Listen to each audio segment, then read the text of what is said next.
ಮಣ್ಣು ಅಗೆಯುವ ಸಂದರ್ಭ ಮಣ್ಣಿನಡಿಯಲ್ಲಿ ಸಿಲುಕಿ ಇಬ್ಬರು ಕಾರ್ಮಿಕರು ಮೃತಪಟ್ಟ ಘಟನೆ ಪುತ್ತೂರಿನ ಆರ್ಲಪದವು ಎಂಬಲ್ಲಿ ನಡೆದಿದೆ. ಪಾರ್ಕಳ ಕಾಲನಿ ನಿವಾಸಿಗಳಾದ ರವಿ ಮತ್ತು ಬಾಬು ಮೃತ ಕಾರ್ಮಿಕರು.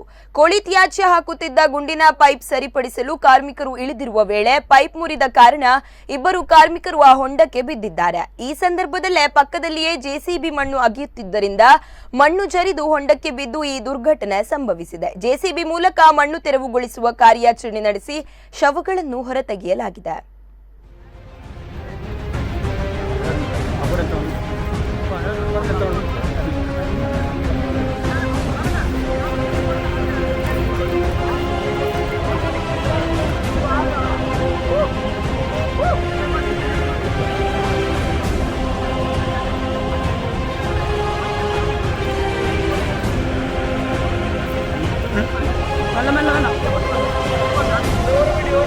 और